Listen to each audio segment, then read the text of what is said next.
We'll bow in.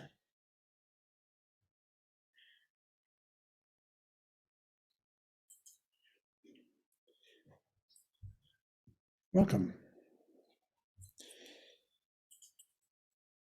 Michael, would you like to take it away? Okay. Well, good evening, everyone. Thank you for attending, which has inspired me to be very careful and perhaps over-prepared in what I'm going to be talking about tonight. But we're continuing with our study of the compendium of seminary transcripts that Chogyam Trungpa led from 1973 to 1984, 85 was the last seminary, where he Michael, would take, Michael, just yeah. hold on a second. Barry has paused the recording for some reason. Oh. I'd say No, that's It's just the you screen. can ignore that. But my button says that it's offering to record. Doesn't look like we're recording. It does on my. It says recording up top. His box doesn't say.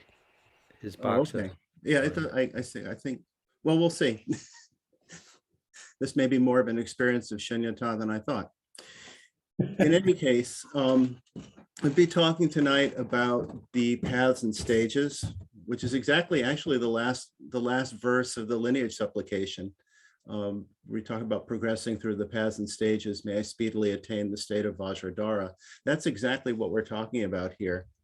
And as we heard about in the previous chapter, the Bhumis are connected with the last three paths, the path of seeing, the path of meditation, and the path of no more learning. And tonight we're going to be talking about the path of seeing and the first Bhumi, very joyful, extremely joyful. So Trungpa Rinpoche begins by saying that at this point, which is the point of seeing, the Dharma is actually seen.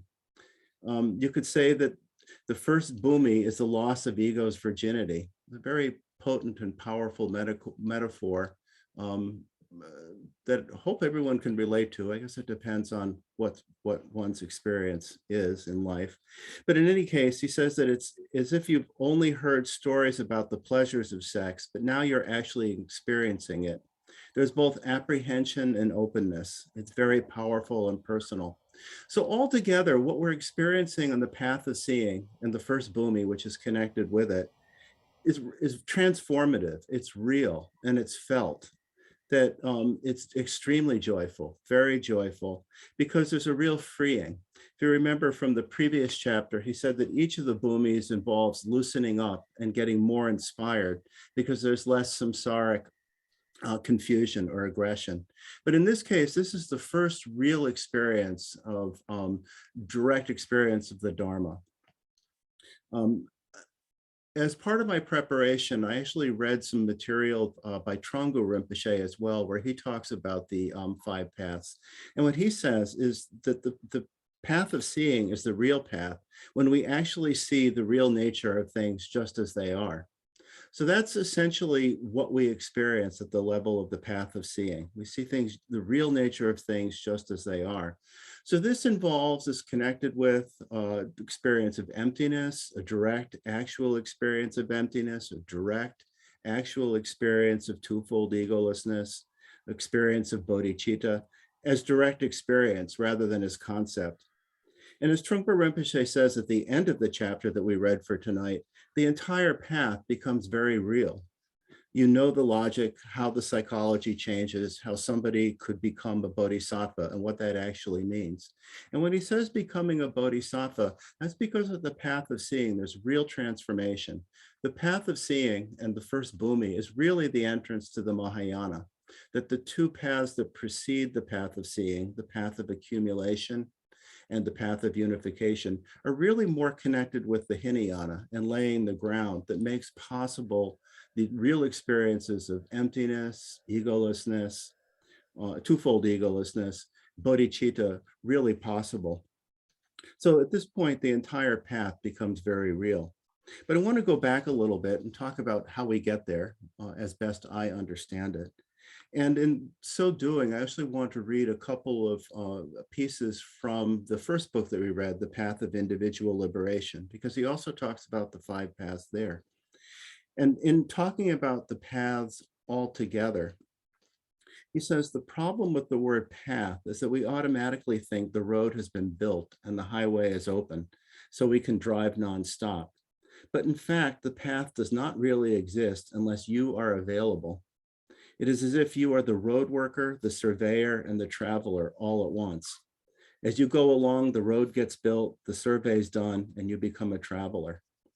So I think from that, we can take 2 things. One is that our involvement in the Dharma altogether, through meditation practice, through study, really involves our active participation. It's not simply a matter of being a recipient, but of actually actively participating in and making an effort in terms of our practice and study.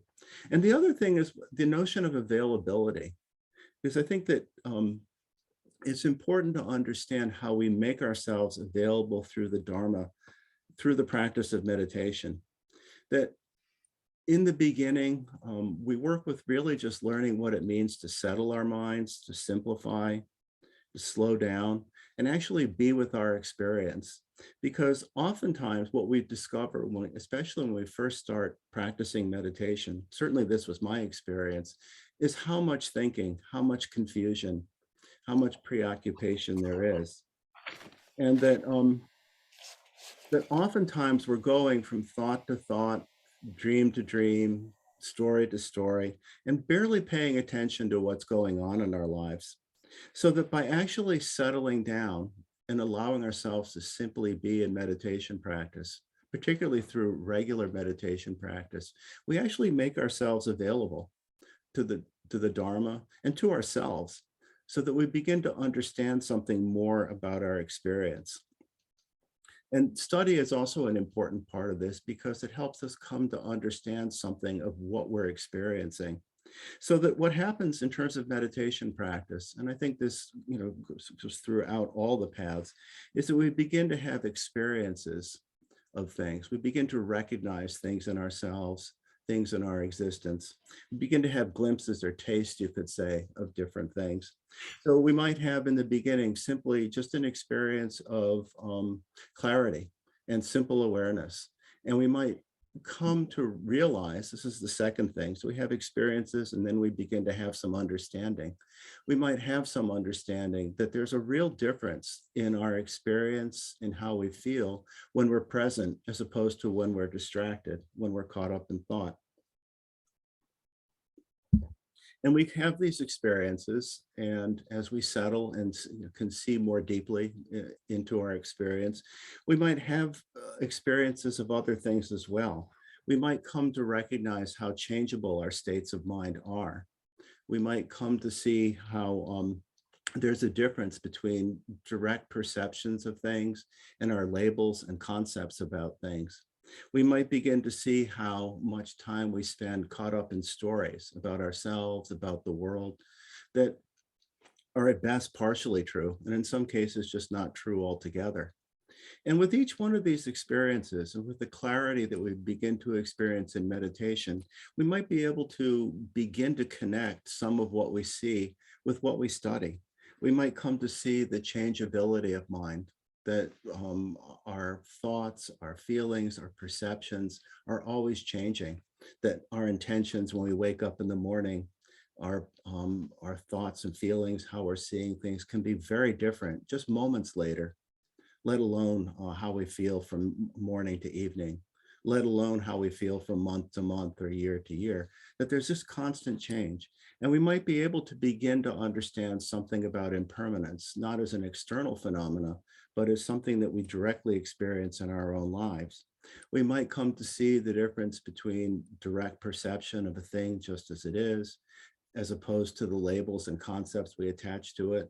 And we might be able to connect that again to something in our study, such as back some weeks back when we learned about kunzip and the fact that we live in a world covered with concepts, clothed in concepts. And for that, as long as we're involved in that, that we don't have direct experience of things. We might look at the stories that we get caught up in and come to realize something about the skandhas and how ego is constructed. So we have these experiences in meditation. We have the understanding that's probably more in post-meditation experience, which is one of the reasons why Trungpa Rinpoche sometimes talked about Vipassana, which is insight, as more of a post-meditation experience. And at some point, we might come to some level of realization where these experiences that are glimpses, flashes, tastes, actually become more permanent, more stable, more steady in our lives. And that's really what the path of seeing is. As Trungpa Rinpoche said in the previous chapter, the Bhumis are permanent, in the sense that once we have that experience, we don't want to go back. We can't go back. As he says, why do we want to go back into the dark dungeon of samsara? And as he says in the chapters we read in the previous text, The Path of Individual Liberation, when we have these experiences, he actually says that we should disown them, that it becomes a problem when we try to hold on to experiences, because we go from a moment of clear awareness into holding on to something that was in the past, even if it was the past of just a moment ago. So disowning, as if we could own such things, letting go is also an important part of this process of having experiences, developing understanding, and at some point coming to a point of realization or stabilization in our practice and our study. And an important part of this, and this leads us more into the path of unification, is how we relate to these experiences and how we relate to our study. So this is the second thing that I wanted to quote from the Path of Individual Liberation, and this directly relates to the path of unification. The reason you may find it difficult to practice and put into effect what you have learned and studied is not because you are stupid and unable to comprehend. It is not that you are lazy, slow, or pleasure-oriented. None of these reasons apply. The only reason you are not able to relate with the teachings is that you are unable to identify with them as personal experience. If you are able to identify with the teachings as personal experience, your intellect naturally flows out, and your meditation experience and awareness flow out as well. Energy and joy in practicing flow out because there is devotion to the path, which has become an integral part of your existence. In order to create an effective marriage, a couple has to develop love for one another. Similarly, you need to personalize the teachings in order to unite with them and bring them into your system, your whole being. The teachings are based on personal experience, personally applied to individuals, rather than based on theoretical speculation or metaphysics. When you identify with the teachings as personal experience, there is well-being and ultimate security. The teachings are alive and they apply to your day-to-day living. So in addition to making ourselves available, we have to work with the teachings, work with our practice, so that this is what happens. We begin to actually see these things as personal experience. I'm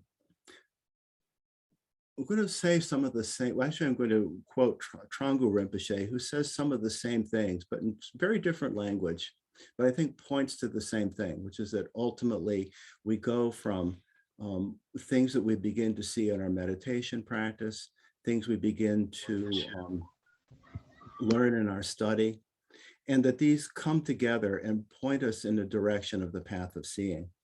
So again, this is Trungpa Rinpoche's comments on the path of unification, which sometimes also, I should just say, depending on the text you read, is sometimes called the path of joining or the path of preparation. What Trungpa Rinpoche says, and when we speak about path at this point, we have to really distinguish between the real path from a Mahayana point of view and what's called the fictitious path. The real path is when we actually see the real nature of things just as they are. It's not a matter of just thinking it's like this and aspiring towards that, but actually experiencing what it is. It's no longer a matter of ideas, but of actual experience, of actual realization of the nature of things. The path before, so that's the path of seeing. The path before that is artificial or fictitious because there's not real experience of the path. However, it is very important because the experiences are the preparation for the real experience of the path. The real path is the path of seeing, or actually he calls it the path of insight.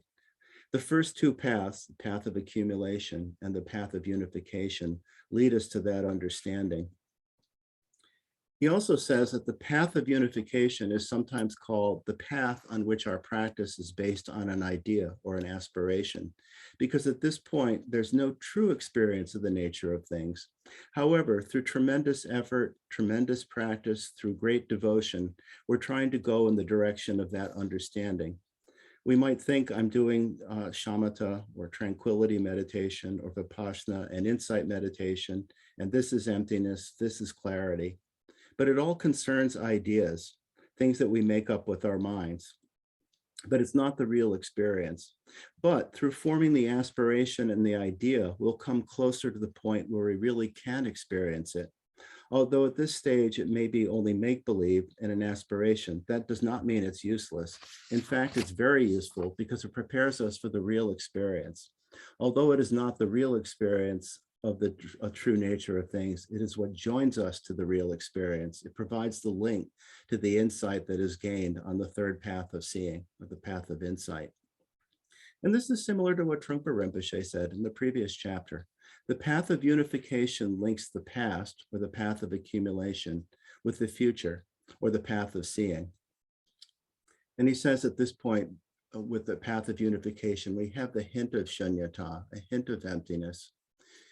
But again, we tend to understand it conceptually. We start with some idea of what emptiness is. We look at our experience and sort of maybe deconstruct that by coming to look at it and realizing that ego of self, the ego of other, is not permanent, that it is dependent on causes and conditions, which is why it changes constantly, and that it's not singular, which is why things can be divided up in so many different ways. And through that, we develop a hint of shunyata, an idea of emptiness, but the real experience of emptiness is on the path of seeing. Or as Trungpa Rinpoche said in the chapter that we read for tonight, that your intellectual approaches to life and your personal experiences of life become one huge awareness. This is on the path of seeing. You no longer discriminate between the experiential and the intellectual. So this is what we're heading toward on the first two paths. Trungpa Rinpoche adds a little bit more about signs of progress, which I think we can take heart from. He says there are signs of study, sign of purity, and sign of understanding connected with study and practice, and that the signs of success in our study are that our mind becomes more peaceful, our mind becomes more in control, our pride diminishes, and that the wish to help others increases. And in terms of meditation practice, our negativities decrease to a great degree. That the point is to achieve success in getting rid of our negativity and the mind becoming clear, the mind having less and less pride, less and less anger, and less with negative appearances in the mind. Or, as Trungpa Rinpoche said in the previous chapter, on the path of unification, you realize that your mind and body can be synchronized independently of the kleshas, or conflicting emotions. You've begun to take on an attitude that allows you to burn up the fuel of the kleshas. And if you remember, the path of unification is connected with, heat, the metaphor of heat, that we're actually burning up our kleshas, burning the fuel of conceptual ego mind is one description of Vipassana. So I think the point of all of this is we should never underestimate the power of and the importance of our practice and our study. So this brings us to the path of seeing, a bit wayward path maybe through the path of unification. But at this point, again, the Dharma is actually seen.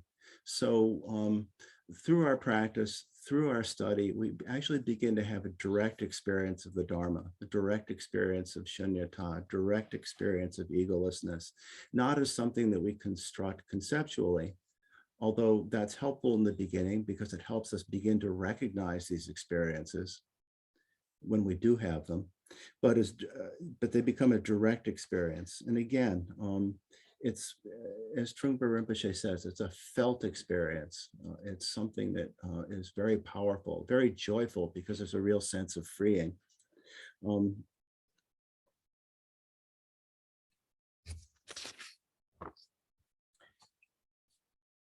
Trungpa Rinpoche also says that at this level of the first Bhumi, there's a hint of meditation and action beginning to develop. So if you remember, each Bhumi is connected with a paramita, and in this case, actually connected with the paramita of generosity. And that's what's beginning to develop here. We're beginning to, as part of this very direct experience of the truth, direct experience of things as they actually are, able to bring together our meditation practice, our understanding, and our conduct, so that we're actually able to fully experience meditation and action. There's no separation between our practice in sitting meditation and our practice in daily life. He says your intellectual approaches to life and your personal experiences of life become one huge awareness. The whole thing becomes completely one. There's enormous joy and celebration. He goes on to say that the ground of the Mahayana path is an attitude of openness and the willingness to communicate and work with both yourself and others. And that this comes out of training in the Hinayana path of Shamatha Vipassana, which is what we just talked about. And that this automatically evolves into compassion. You don't hold a grudge against anybody, but you maintain a peaceful attitude. And along with this, he says, again, a basic understanding of shunyata, or emptiness, is important. That shunyata, especially at this level, is like the breath. If you don't have breath, you're dead. So shunyata is where we begin. With the experience of shunyata, with a direct experience of emptiness, a direct experience of isness, what things actually are, we become bodhisattvas. And it's the first Bhumi. This is why the first Bhumi is called very joyful. He says it's analogous to a treasure mine. It's as if we discovered, a treasure mine, or I suppose in modern terms, we won the lottery. The tremendous joy, tremendous energy, tremendous openness with the first Bhumi.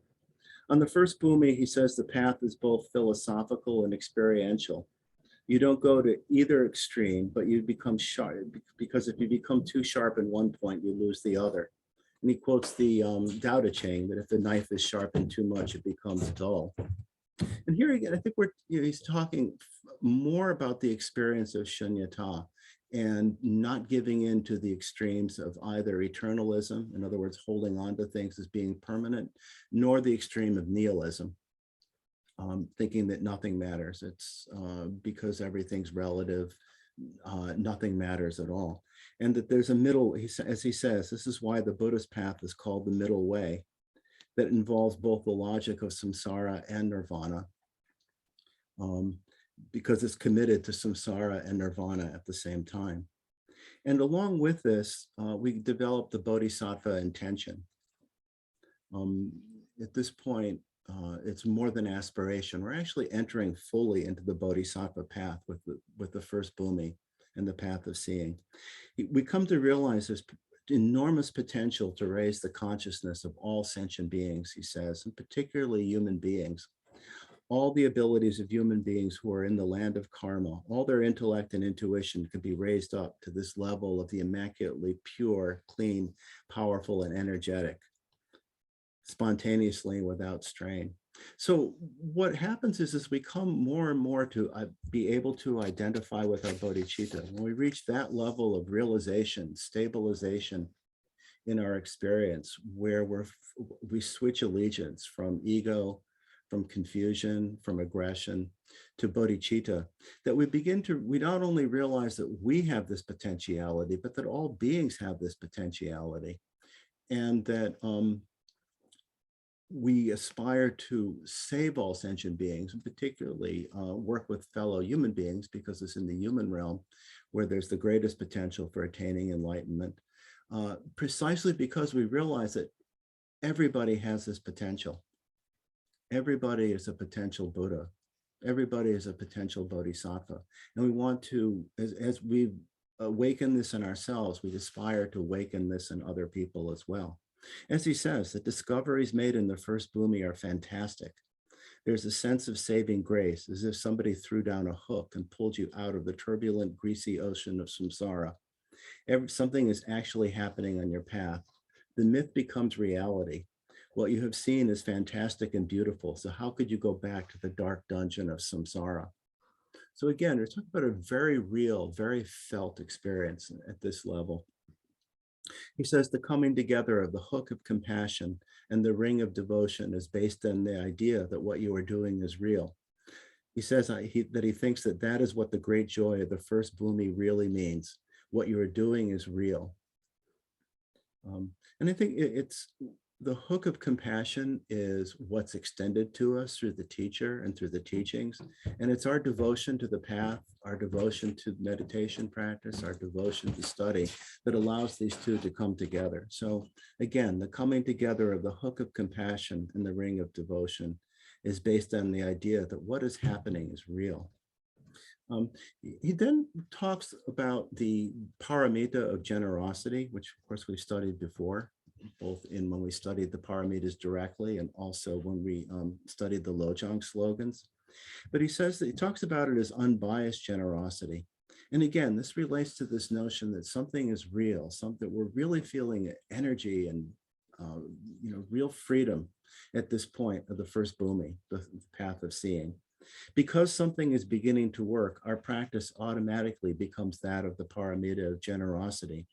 We feel so relieved, so confident, and so overjoyed that we've found our own path, that we don't mind giving away everything we have. That having arrived at the other shore, which is the translation of paramita, what you arrive with is material, psychological, and spiritual generosity. And it's unbiased. We give without discrimination in the sense of favoring some beings over others. And he says, you could just behave in a way that's generous rather than being generous for a reason. We could develop the kind of unconditioned discursive mind that triggers this kind of attitude.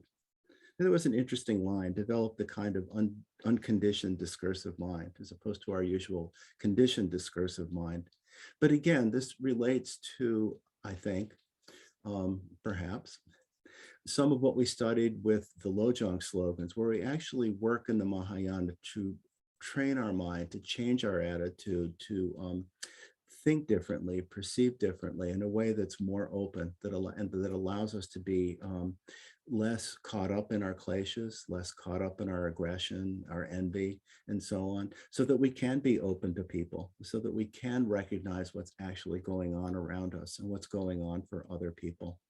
So that's this. We could develop the kind of unconditioned discursive mind that triggers this kind of attitude of generosity. This is precisely what's brought out by the shunyata experience. We could be generous to somebody because we're intelligent enough to see that the person needs help, not because it's a good thing to do, but as a natural, almost a physical reflex. We just recognize need and recognize possibility, recognize that we have resources and we're able to give. And if you do feel like a do-gooder, which he sees as an obstacle because there's a hint of ego there, we could acknowledge that and work with that in terms of shunyata discipline. And then the next piece is interesting. It's a warning perhaps about what can happen even at the level of the first Bhumi, where he says there's still a possibility of a faint suggestion of the God realm. Because he says directly, the tremendous pleasure and appreciation of the first Bhumi has a faint suggestion of the realm of the gods. We haven't totally cut through at the level of the first Bhumi, the cause and effect of the God realm. So what he's talking about here is a tendency to hold on to our experience, to try to maintain some kind of a feeling, to try to hold on to something that's positive. In other words, not to disown, but actually own this experience. And when that happens, it leads to potentially the God realm, the realm of absorption in pleasure, absorption in a kind of a manufactured and constantly created positivity of a sort. He says being in the realm of the gods is nice. I mean, it's the most pleasant realm, I suppose, but it's not really freedom. there's still some self-consciousness to the experience of joy due to the fact that the idea of joy is conditional, which is what happens when, rather than disowning our experience, we feel that we need to hold on and create or manufacture an experience. The joy and appreciation, he says the joy and appreciation that everything is so sharp and clear is okay and beautiful is okay. But then as a kind of delayed reaction, we begin to hold on to it and try to find some way of sneaking back. In other words, we try to possess or hold on to the experience. We try to maintain and manufacture a sense of joy rather than letting it flow naturally. And that little attempt to hang on to that quality of joy is where the quality of the God realm begins to come in, not as the first message, he says, but in the faint watcher that develops. So at that point, we begin to see the experience again as something external to us. It's something that we need to hold on to and maintain. And at that point, we run into the danger of the God realm and of turning what could be a liberating experience into something else, a very, a more subtle kind of imprisonment, you could say. He says with true absorption, in other words, with a true, complete experience, there are no gaps, it's total, but also that it's ineffable and that there's no need to communicate the experience to people because Bodhisattva activity is communicated by itself spontaneously. I actually looked up the word ineffable and found out what it literally means is it's incapable of being expressed in words. And Trungpa Rinpoche uses the word ineffable several times in trying to communicate to us what the path of seeing and what the Bhumi, the first Bhumi of, very joyful is like. With the path of seeing, we come to understand and experience the Dharma in a different way.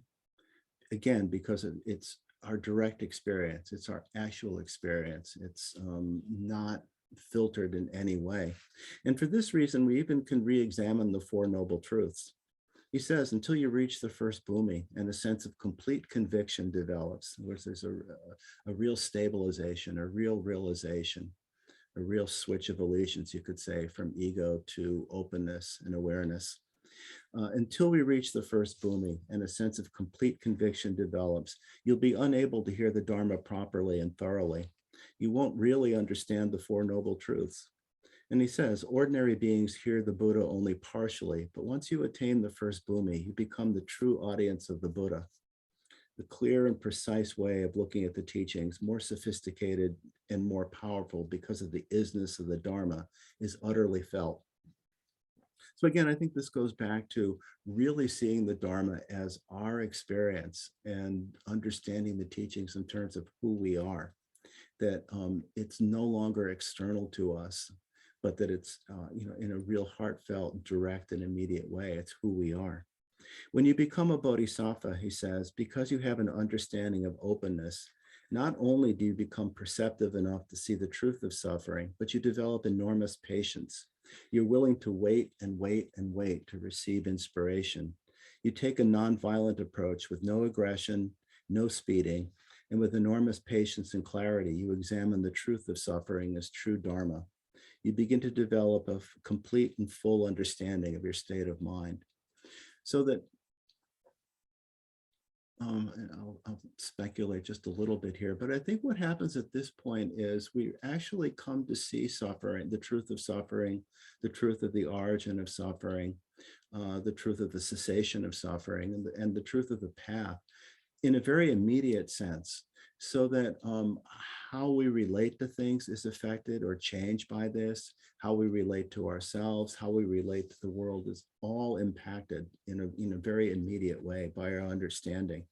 And finally, he says, you reach complete understanding without being particularly patient or impatient by simply remaining in the state of beingness or isness. Those we just are able to remain in, settle into a state of awareness that's natural, unforced, not created, effortless, where we're able to see the truth of Dharma just as it is. And he says this comes with the experience of Mahabhapashna, which he defines in the Path of Individual Liberation, if you read the chapter on glimpses of emptiness, he goes through different stages of the development of Vipassana. And Mahabhapashna is the one where, again, begin to really understand, have glimpses of shunyata. That's the chapter is entitled Glimpses of Emptiness. So that it's a real full experience of Vipassana, a complete sense of openness, a complete sense of surrender, a complete sense of letting go. With Mahabhapashna, it's needless to push or discipline yourself because discipline comes along with you.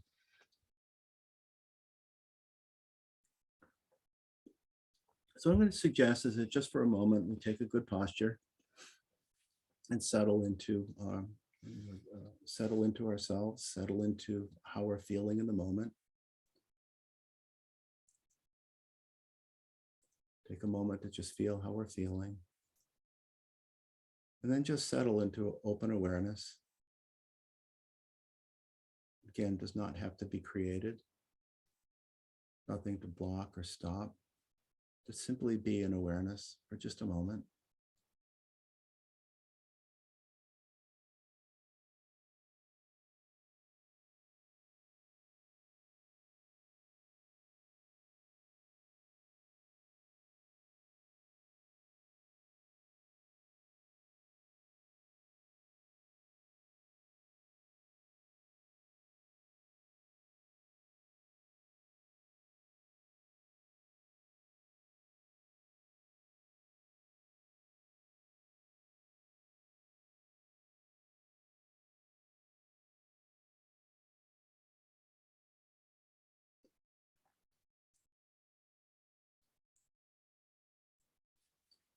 The last section of this reading was entitled The Seven Limbs of the Bodhisattva.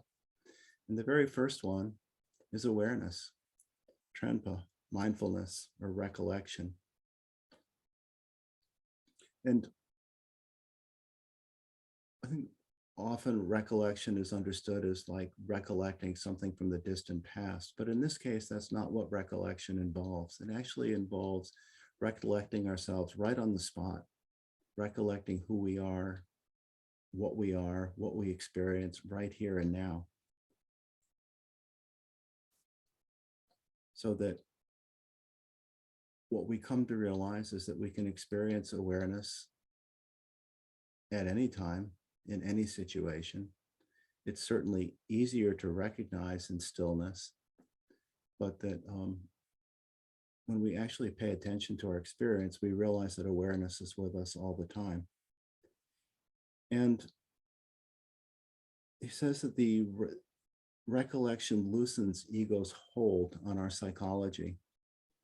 Again, we don't need to create awareness. We can just relax into it. We can just let go into it so that we can let go of mental preoccupation, distraction, dreams, storylines, whatever we do.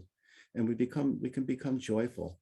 He says that with this experience of awareness on the level of the path of seeing in particular, it's as if we're in love for the first time based on an appreciation of dharmas, that we're able to just see things as they are in a very simple and direct way.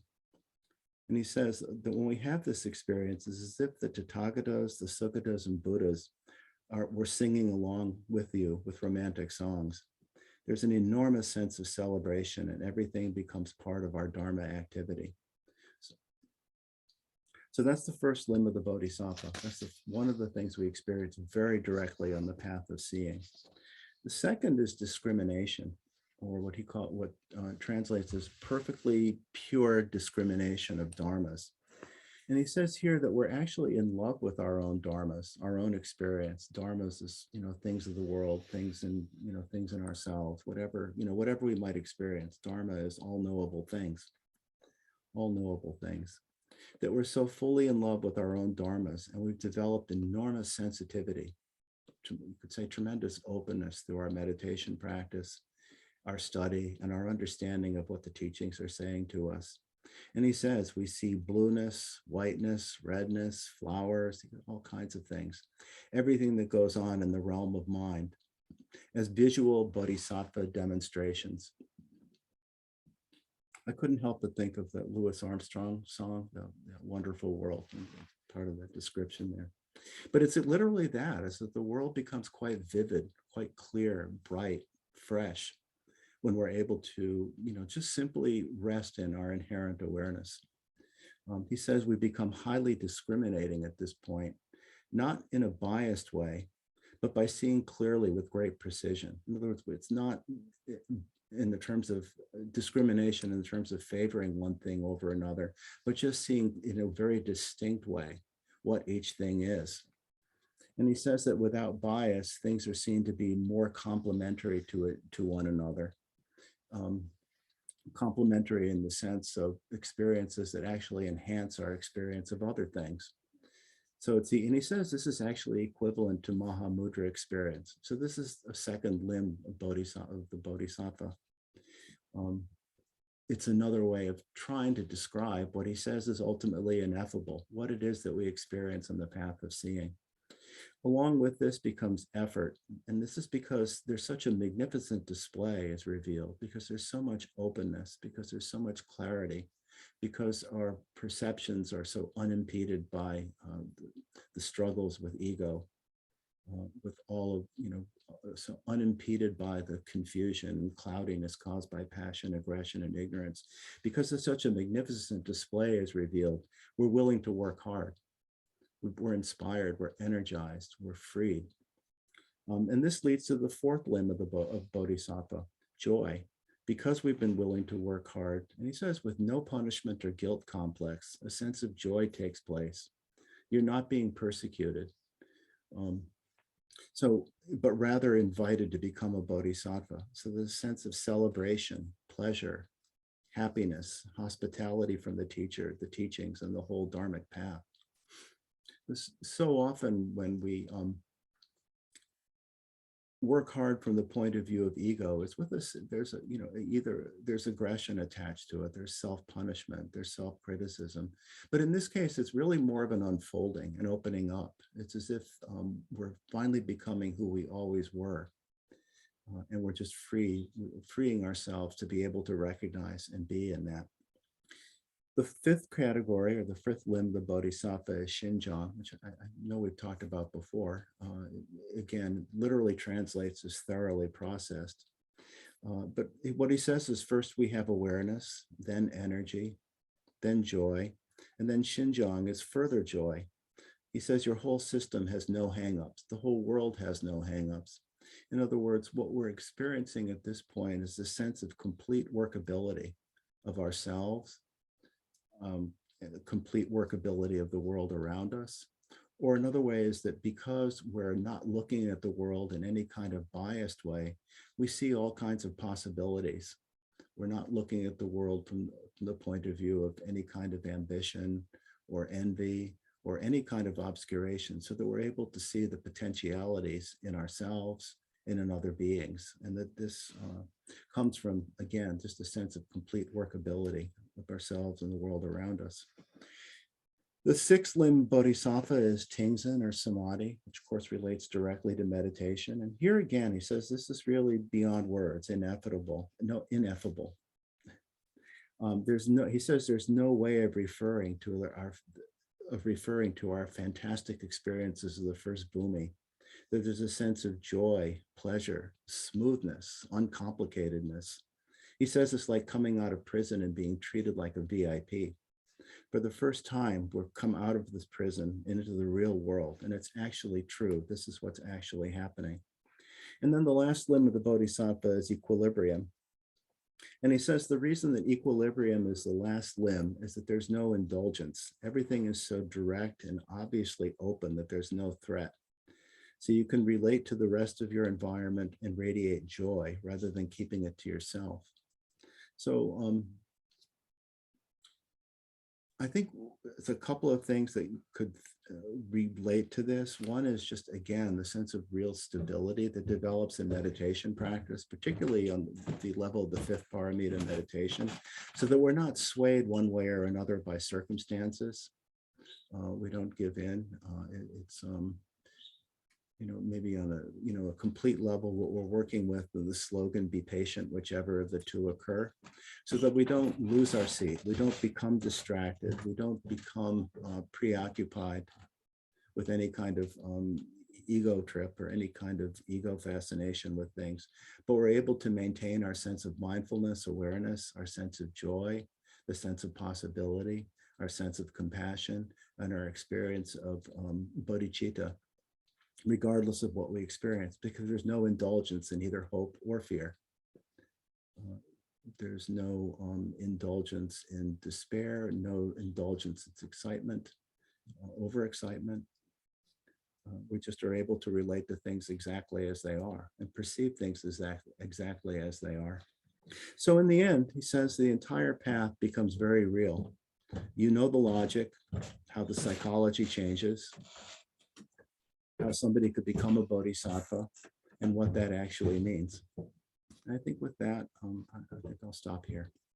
Thank you, everyone. I don't know if John wants to add anything or.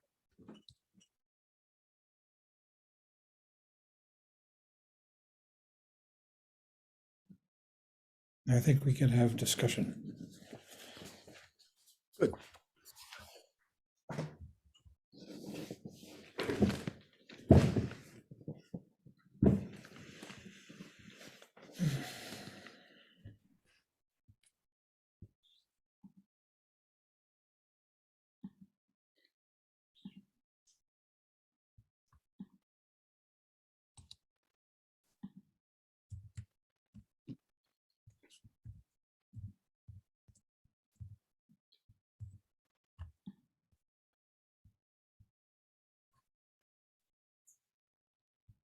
Tony and Jane both have something.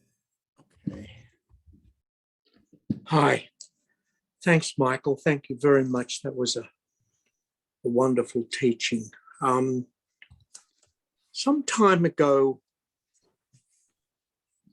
John had mentioned about donating or doing something in the world at large, which may help to make a difference and be a part of the path and the teachings. And at that point, I'd made a donation, and it was what it was, and it was going to go on for a period of time, and hopefully help a situation. Recently, and I say this because what it's done, the recent thing that I've done, which really relates to the teaching tonight and to a lot of the things that have gone before, is I undertook to become a volunteer at a retirement center. And so I did the training, and they have me working in the memory care unit, which is kind of ironic because in many ways what I'm doing, and I guess a lot of people are doing, is working with my mind, And but what I've found is that it's almost like the action has taught me so much about myself, but it's also reinforced the teachings. I needed to step out. There's an expression about meditation in action. I needed to step out into the world and actually do something.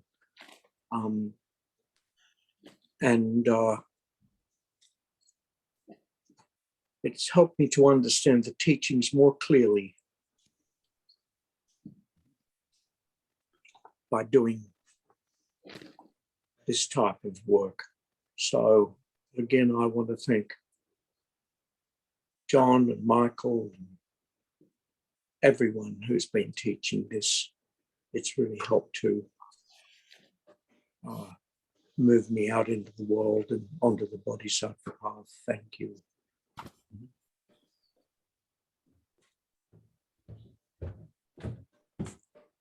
Thank you, Tony.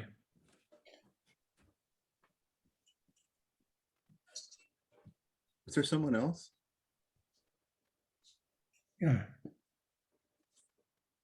I think Barry said Jane, is Yeah. it? Yeah.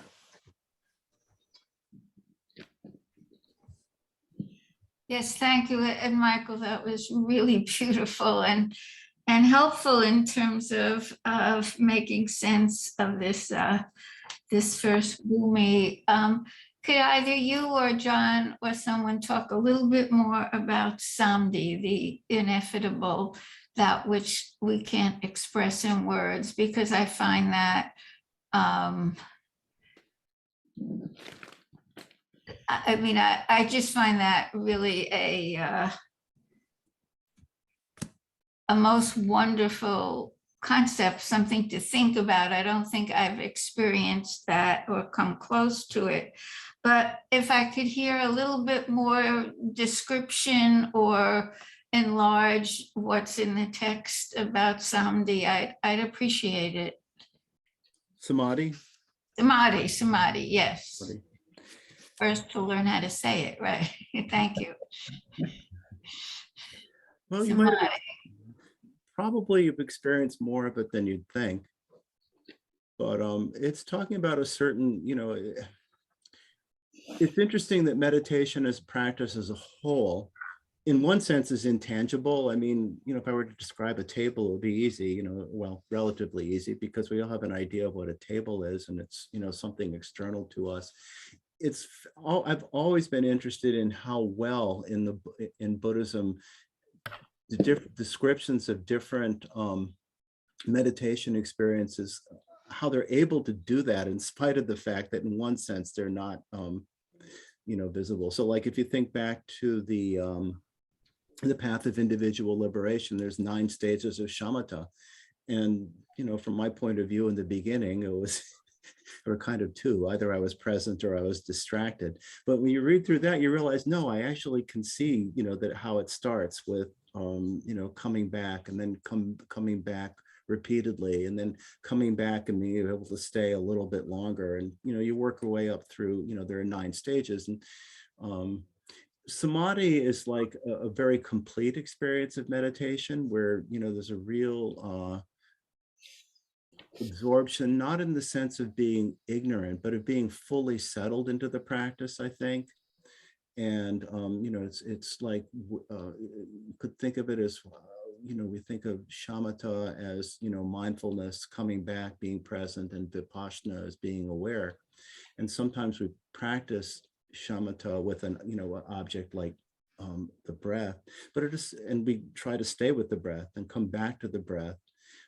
But at a certain point, as our practice develops, we're actually able to combine the two, in that the object of shamatha becomes the awareness of vipassana, so that we're able to rest fully and stay with the practice of awareness, the practice of insight, the practice of openness that is vipassana, so that the two come together, which I think is what Trungpa Rinpoche begins to describe as Mahabhapashna. We're actually able to rest so thoroughly in the experience of awareness and not be distracted from it, that we're that there is a sense of absorption, but not in the sense of being ignorant of the world, but being completely open to it. I may have mangled all of that, so hopefully John can clean up. No, not at all. It's very helpful. Very helpful. Thank you. And the reality is we go, and certainly it's my experience that, sometimes it's, sometimes I'll sit in meditation and I'm right there. And other times it's like I've never meditated before and I'm just as distracted as I ever was. And, I really like actually what, what's this?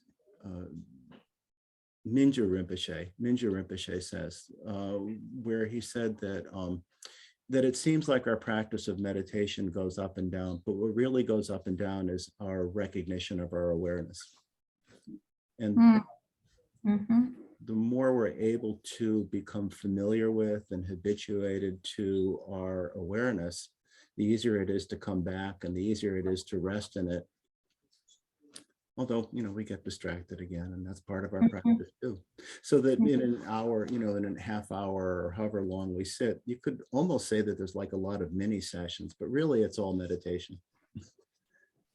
Mhm. Mhm. Thank you.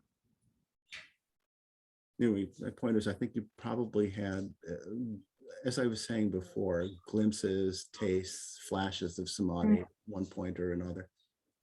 Mhm. Actually, I'd like to say samadhi is a natural part of our being and our mind.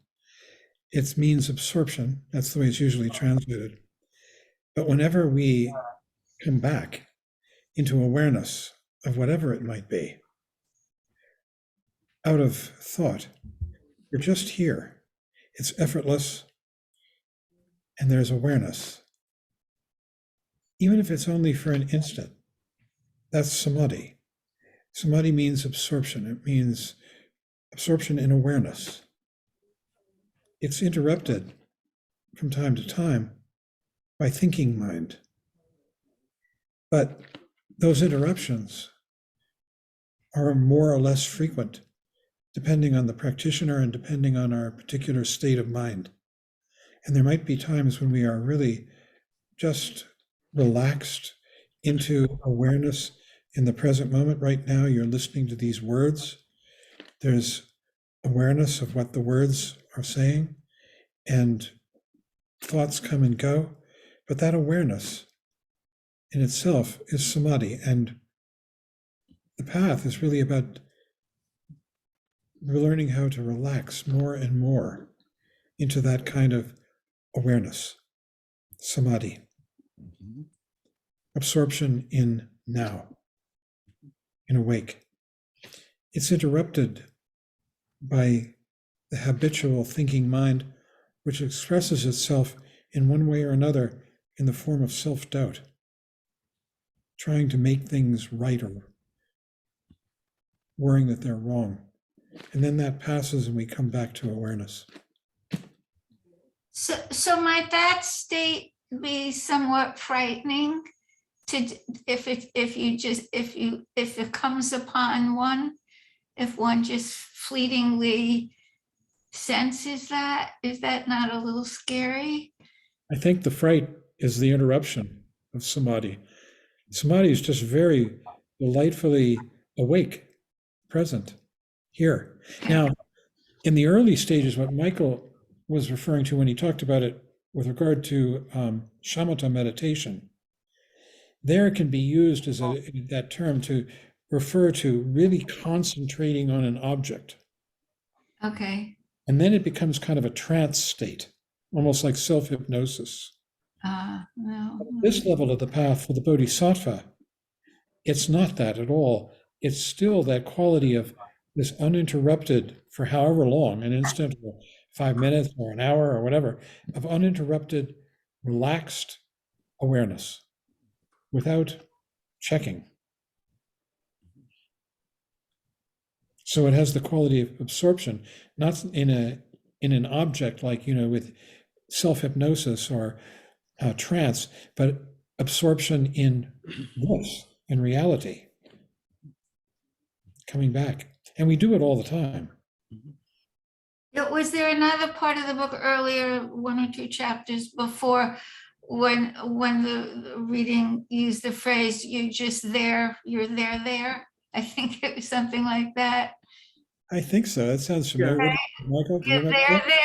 there. Is that something like what we're talking about? It's ringing a bell. But what I was going to say is that I think one of the values of reading this material, even though in some ways it certainly seems beyond me in certain ways, but at the same time, what it does help us do is to recognize these things in our experience. And I think that's what John means when he said that we actually do experience these things, but we don't recognize them. Or if we have some awareness of them, we don't understand them fully for what they are. And if we develop in our practice and our study, it's just a direct perception that, this is it. This was, this is, a moment of, that you do experience moments of samadhi. We do experience moments of real openness, and we do experience moments of bodhicitta. Actually, the bodhicitta is always there. And that's one thing I didn't read, and maybe I will now.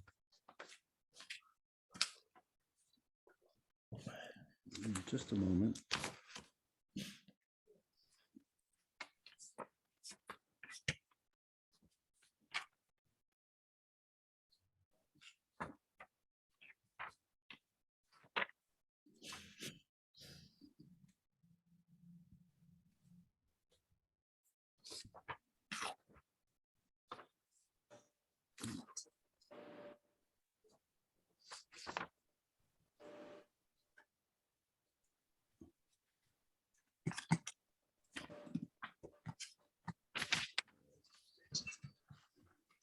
I'm just going to read. I didn't read this because I felt like it was already enough, and but maybe I'll share it now. This is something else that Trungpa Rinpoche said about the path of insight, or the path of seeing.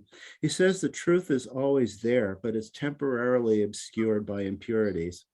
When what is unmistaken is distorted by mistakes, what is pure is veiled by illusion. What we need to do is get rid of our illusions, get rid of the mistake our mind has made about the nature of things, then the truth will be seen. We have within our mind this quality of understanding, of realization, that can see and understand the truth about everything. If we practice meditation on what is called emptiness, or the true nature of mind, or the Buddha essence, or whatever other names it's given, if we practice meditation on this, then we'll come to the point of actually experiencing it for what it is. Mm-hmm.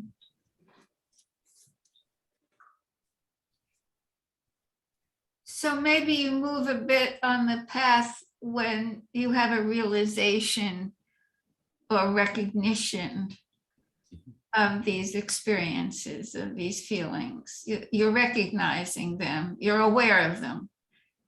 It's an awareness. Yeah. That makes a lot of sense. Thank you. Great. And also that what we're giving up as giving up in confusion is we're giving up self-doubt, and we're coming to trust more and more that this awareness is the fundamental part of our being. It's already there. And so we don't have to somehow achieve some glorious state.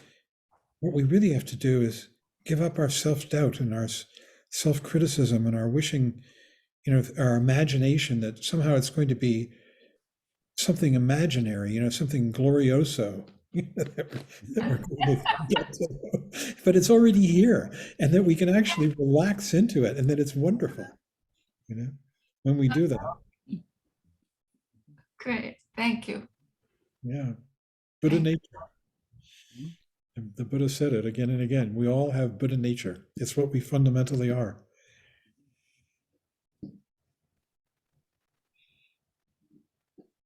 Just wondering if I may, Michael, thank you so much for your synopsis, and it really reinforces the reading.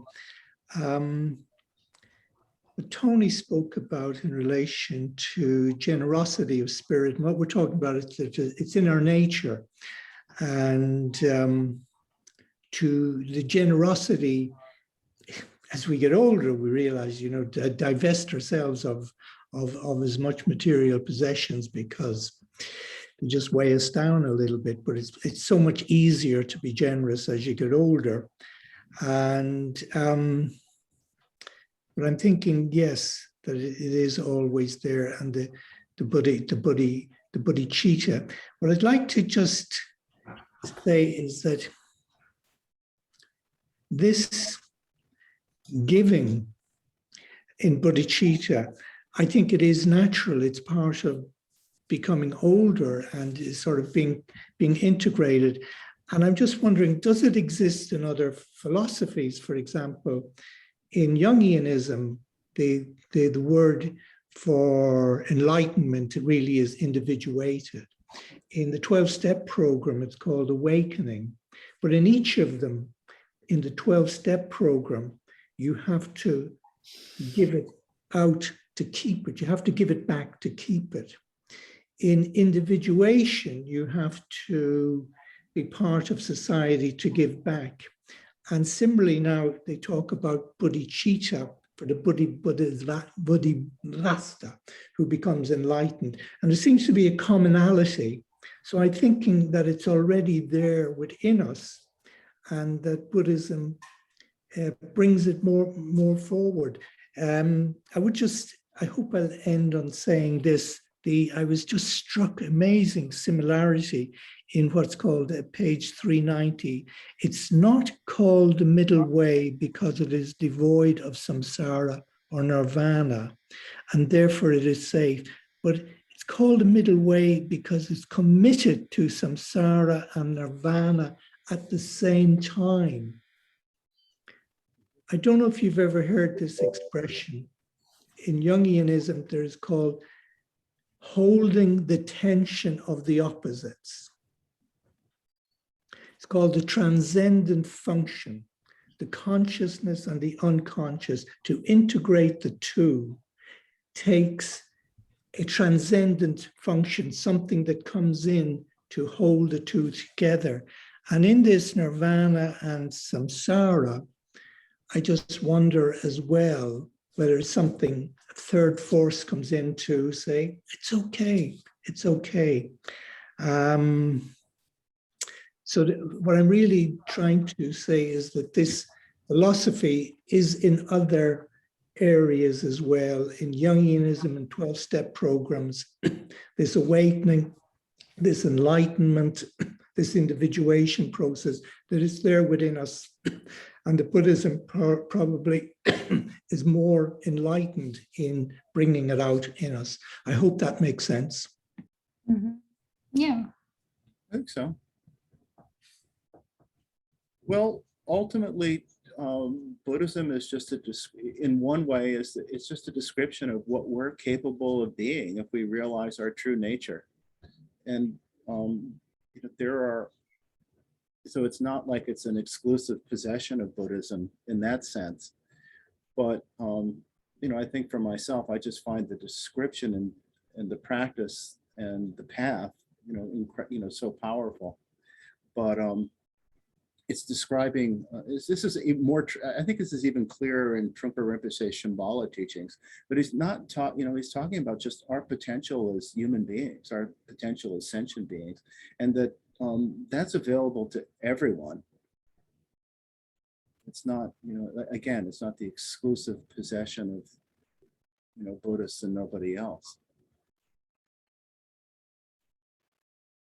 I just add something. It's lovely to see that this talk of unbiased generosity, that it's not seen as something that one's children might take one to go for, send one to the lunatic asylum. If as you get older, you start to distribute your funds a bit and the children get a bit upset because it's your money. But it's lovely to see it written there, because I think it is a very natural process for older people to distribute their funds, because you're not, there's no banks in heaven or wherever we're going. So it's nice to see that. Meg? Yeah, I was just going to say that I've had a lot of therapy that was Jungian based over the years, and it's just another way, it's another language talking about the same thing, which I think is what you just said.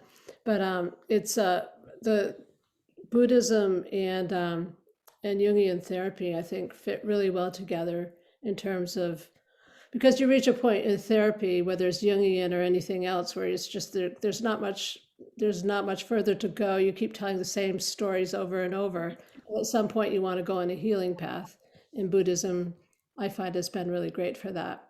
And I also just wanted to say before I turn this off is that when I was studying Advaita Vedanta, there was the path or the state of Savakalpa samadhi, and Nirvikalpa Samadhi. Does that ring a bell with any of you? I think it's the Savikalpa is when you reach a state of awareness like you've been talking about. Then Nirvikalpa is when you're actually absorbed into Brahman. So it's talking about the same thing. Thanks.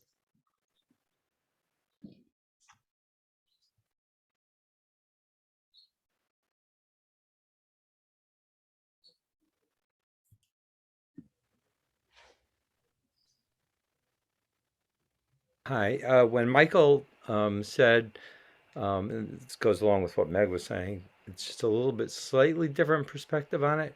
Michael was saying that Buddhism doesn't have a a monopoly on this. I would say it different. I would say psychology doesn't have a monopoly on the study of the mind. I think Buddhism is a much more thorough, does a much better explanation than any type of orientation of psychology in terms of studying the mind and how to study your own mind, how to learn about your own mind. And, I think, psychology, whether it's, you know, behavioral or Freudian or Jungian or whatever, is really has a lot to learn from Buddhism, Oh, I would second that. I think what I found after years and years of Freudian and Jungian is that you are asked to identify your experience in their terms.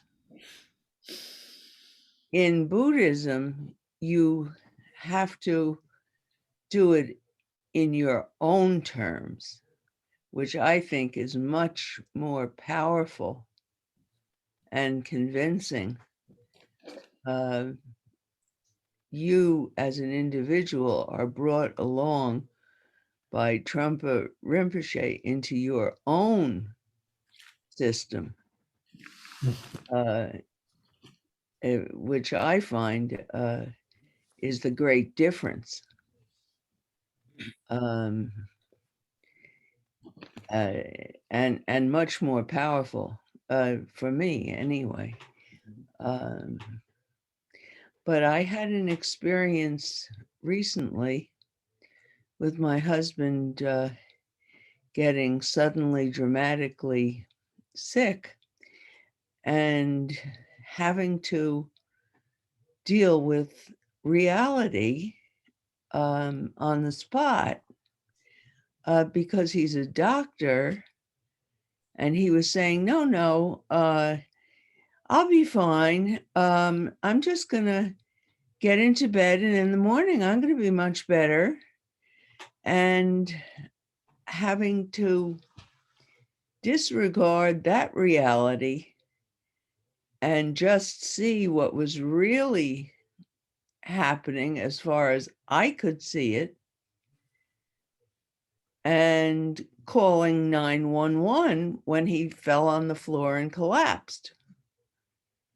It wasn't at all what he was saying or seeing, but I knew that I had to depend on the reality of the moment of what I was seeing, and called 911, and thank God I did. So listening to Michael's wonderful review of this brought that experience into perspective for me. Very interesting. Thank you. Well, I'm glad that it worked out, or it sounds like it did. And I think you're exactly right, that what happens is, as we let go of hope and fear, we're able to deal with the situation exactly as it is. And you saw it for what it was.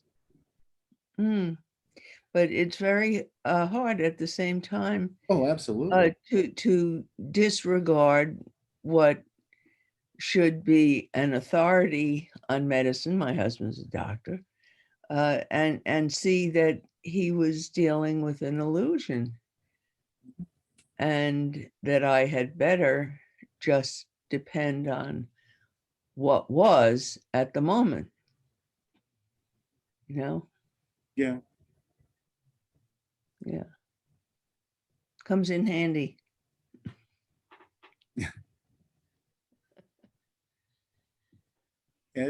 Ed's hands up. Yes, I think what Buddhism, excuse me, offers us that Jungianism or Freudianism doesn't is a human being, the person of the Buddha, who thrashed through all of this as a human being. He had wealth and privilege. He tried asceticism, and he came up with a formula, if you will, with the Four Noble Truths that explain things. And then he was so thrilled with it that he spent the rest of his life teaching it. So that's a very more than palatable. It's a very what's the word? Graspable or approachable. Approachable.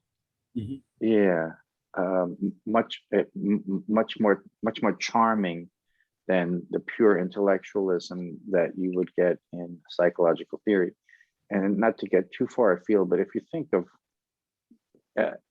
every religion that's popping up in my mind has a human being somewhere in there. Even the Hindu gods have human qualities. Obviously, you've got Christ in Judaism, you've got the prophets, you've got Muhammad, and so on. But it's the pure humanness of the Buddha, not pretending to be anything more, not to be. Buddhism is not a revealed religion. In other words, he didn't get anything from up on high like the Abrahamic religions. He figured it out himself. Mm-hmm.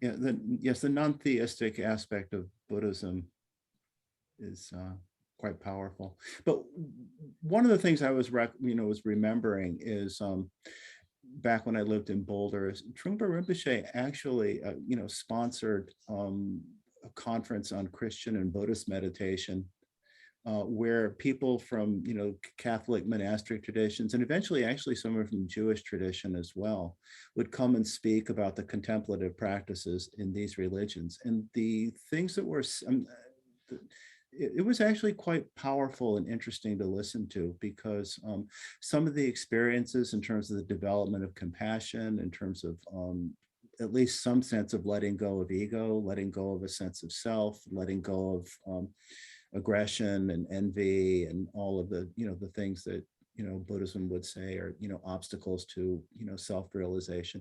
Very, very similar. It was really striking. I'm not saying that it necessarily the Catholic monastic path would lead you to the exact same place that full realization and the Vajrayana level of Buddhism would, but there are a lot of parallels. It was I took notes and I lost them and found them again. If I could dig through and see if I can find them again, maybe I'll share them with people, because it was I mean, yeah, there are differences. I'm not saying it's all one thing and it's all the same, but there are a lot of things that as you listen to these people who were involved in monastic contemplative practices, to say they could have been describing meditation practice in just in some different words, the same way that I would have described it, up to a point at least.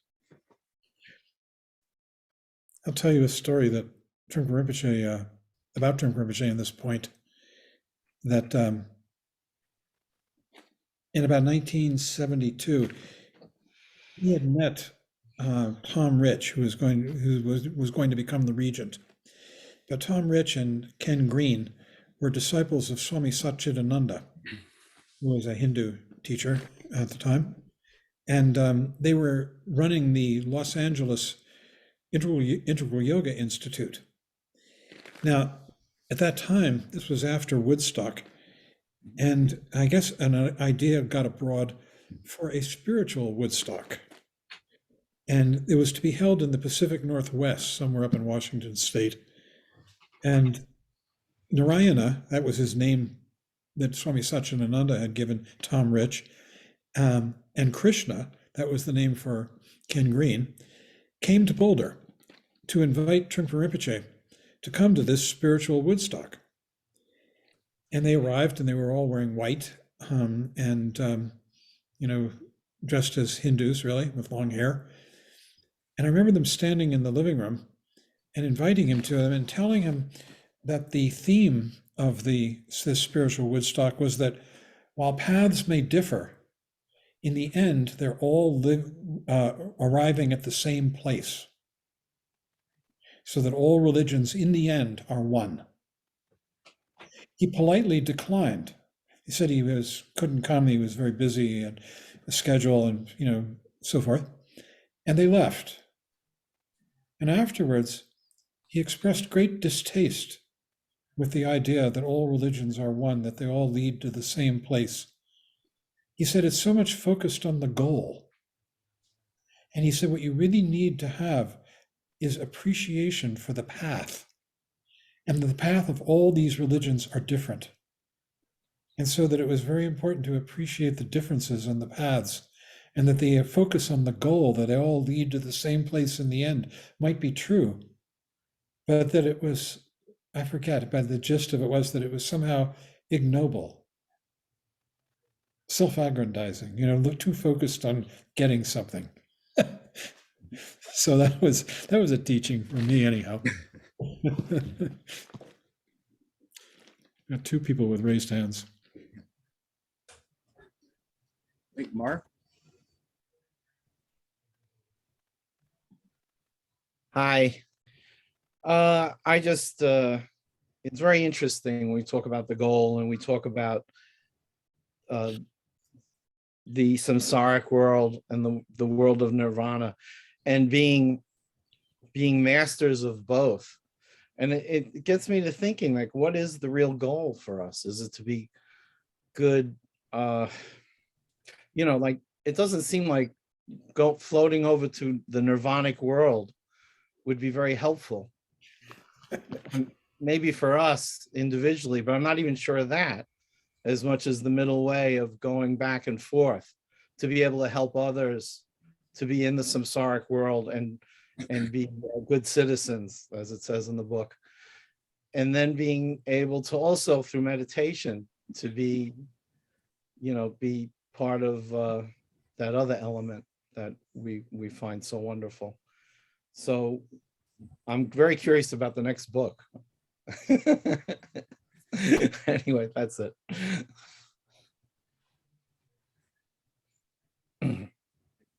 John, you raised your hand.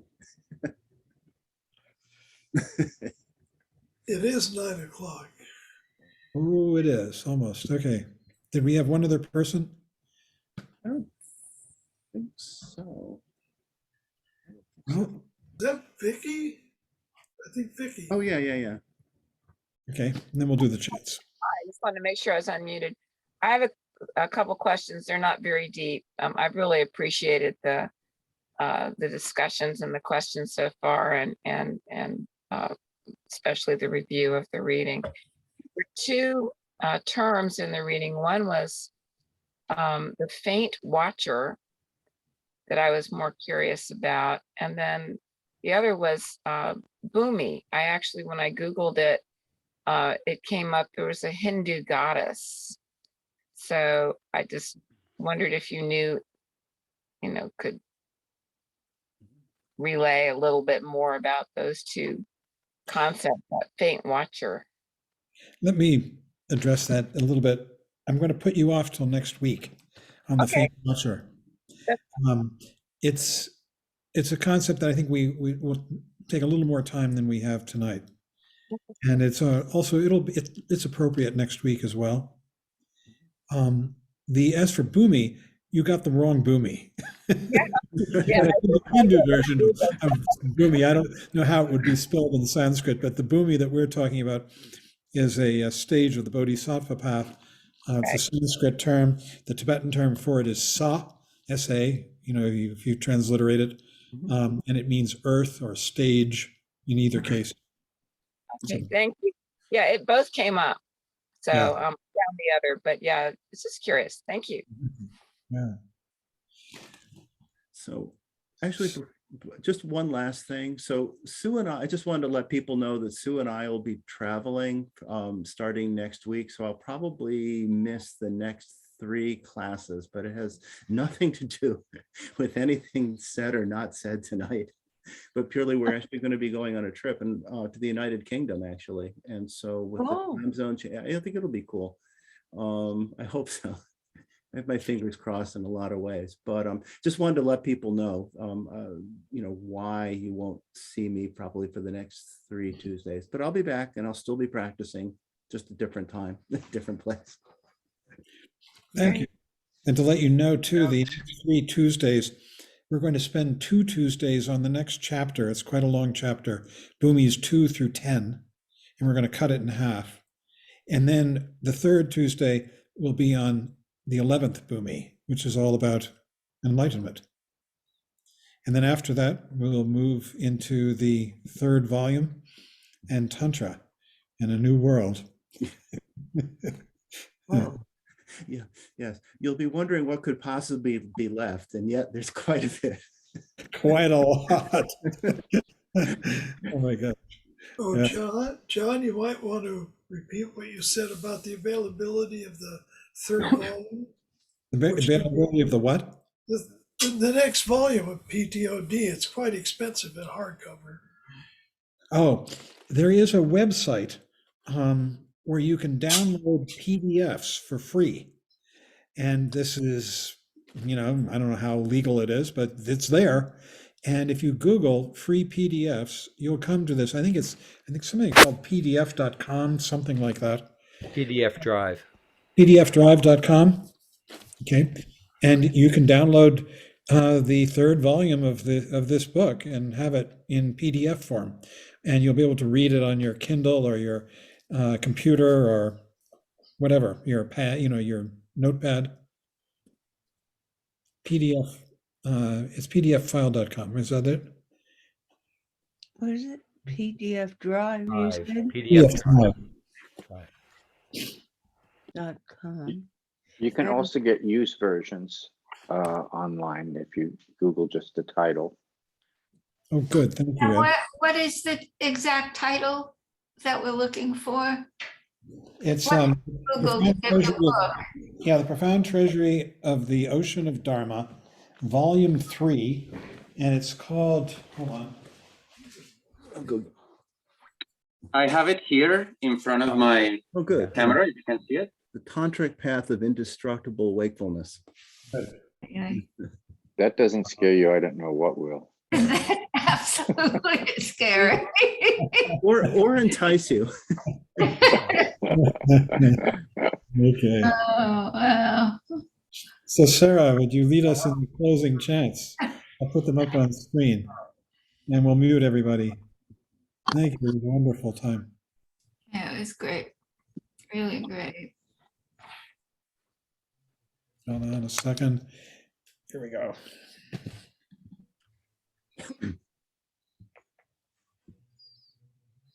I'm going to mute all now. We will close with a prayer for peace, and then by dedicating the merit generated by our practice for the benefit of all sentient beings.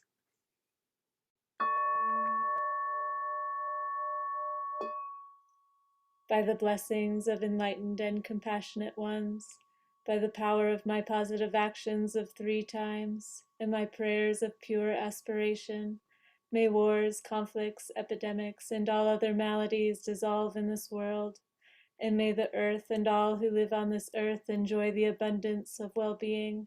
May all learn to live lovingly with each other.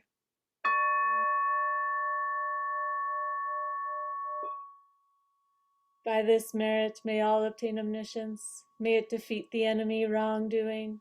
From the stormy waves of birth, old age, sickness, and death, from the ocean of samsara, may I free all beings. By the confidence of the golden sun of the great east, may the lotus garden of the Rigdon's wisdom bloom. May the dark ignorance of sentient beings be dispelled. May all beings enjoy profound, brilliant glory.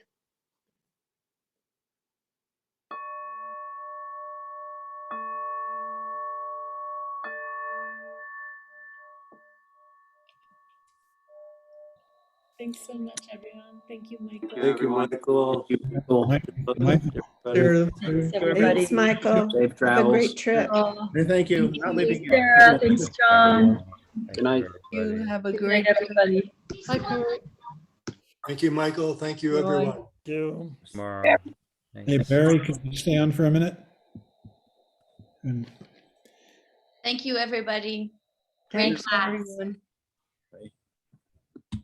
All right. I guess Barry's gone. Oh, well. Okay. All right. Yeah, I think I'm just concerned about the recording, but here we go. Bye-bye. Goodbye.